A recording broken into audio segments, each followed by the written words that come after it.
Okay, so here we have AnyScan from Xtool. I already use Xtool scanner for my car, but the big one. And this one is for all makes, all models, and all systems. It's one of those that you connect to your phone. And here we have a screen. I never seen one of these actually with a screen built in.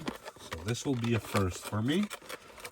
And let's see what's actually going on inside. Very simple. A little card here. And this is the tool. Oh, this feels good quality. I like that. Feels really good. Oh, it has a little flashlight too. Look at that. So you click on the side. I like that.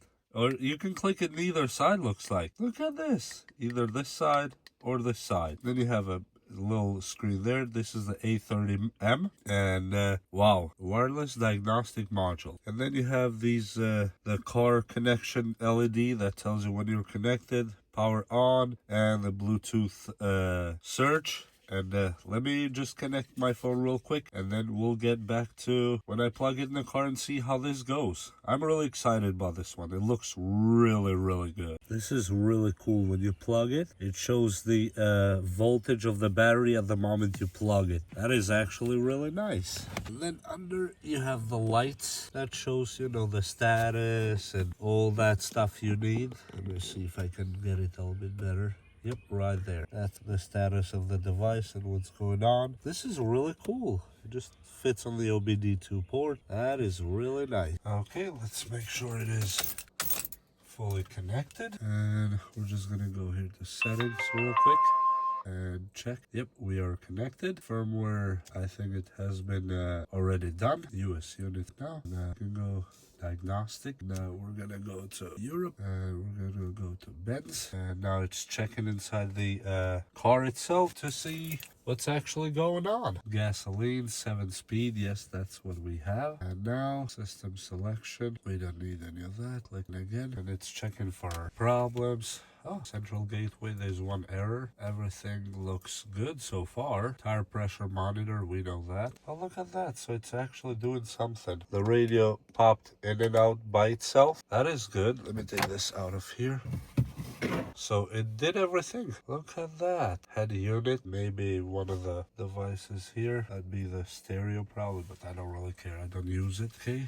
But the main parts are good. Actuation, rear SAM, I know that. Look at this thing. It's actually scanning a lot of things here. Wow. Most of them are pass, at least. I hope they're all pass, but no, some of them are actually. So, light sensor, it says faulty. That's one of them. How about that one? We're gonna have faults, that's for sure. I know that. The main component don't look bad. So look at that. So now I think we're done with the scanning. So we have one fault there. Rain sensor, I don't really care about that part. Seat heater, nope. Head unit. Which head unit are we talking about here? Click diagnostic on this other one too. Okay, so head unit, we have let me do an actuator test on this. Okay, microphone is good. Control unit reset. Oh, so you can perform a reset if you need to. And look at that. Actually, the head unit went into diagnostic mode. That is really nice. Look at that. So it actually puts it in real test mode. I don't need to do any of that. Microphone, speaker, fan. Fan? Oh, there's a fan inside. Internal fan. Requirement, switch off air conditioning. I have it off. Actual values, 3. Oh yeah, I hear the fan inside. That's good. Okay. Automation, yes. Okay. Look at this thing. So it, wow, automatic mode. So it gives you all the explanations that you actually need. I want to go to AC here because I know it says no faults, but actually I might have a problem in this AC with the actual compressor itself. But let me see, climate control. This is pressure, it says 37, range 0 to 507. So that is very low pressure though, based on this one. Maybe do some data real quick. Turn on, press again. Okay, so you can literally check everything on your AC from here. What? This is actually good. Look, let me touch this.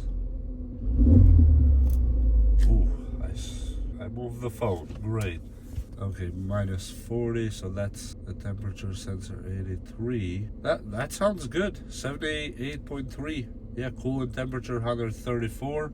Looks like it. That's a temperature. Power consumption of component A9. That is now our problem. Right there. Let me stop this one. That is our problem. That's the compressor is taking 0. That is not good. If the compressor takes 0, let me click the button again. Nope, it doesn't even click it at all. So my problem is the compressor. And I know that because the head unit is doing things here. If I click Cool Max,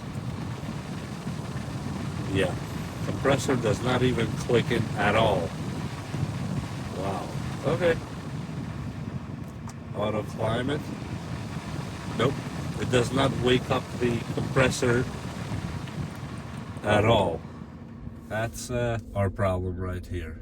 Okay, let me get out of here real quick. Power balance, ABS bleeding, TPMS reset, the tire pressure, injection coating, Windows initialization, EPB reset, seat calibration, oil reset. Wow, that's actually cool. Control unit reset for the ECU, transport mode, EPS adaptation, gearbox adaptation, instrument cluster, DPF and GPF when you do the brakes, water pump actuation, tire size reset. I already have these. Throttle adaptation, AC relearn, headlights. This thing has some real options here. What does the headlight do? Go for bends, manuals. Oh, so you can check the headlights themselves.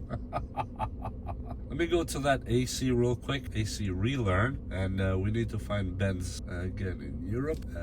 Just bends here. Automatic, yes. Clear DTC. Learning process. Teach in actual motors. Normalization. Actual break-in of refrigerant compressor. And besides that, I don't think we have a lot more going on here. Besides, you have a lot of cars that you can go from the Asian cars, American cars, European cars, and Good Day cars, Ford and Holden. And besides that, as I told you, these are the main options that you can play with. BMS, that's the battery management system. I suggest you stay away from touching this one unless you know what you're doing. CPS and airbag reset, and this is cool. Gotta tell you, this is the coolest scanner probably I've had, I don't know, ever. And here's the data we already recorded. If you want to go back, as you see, this is really beautiful. I don't know what else I can say about it. It's really just a beautiful tool. It is well built, well done, and well thought. And these little LED lights. That's a cool touch. Never thought about this one, but well, somebody thought about it. So yeah, this Xtool A30M, absolutely a beautiful tool. And as you saw yourself, it has a lot of options. Yeah, go give it a try.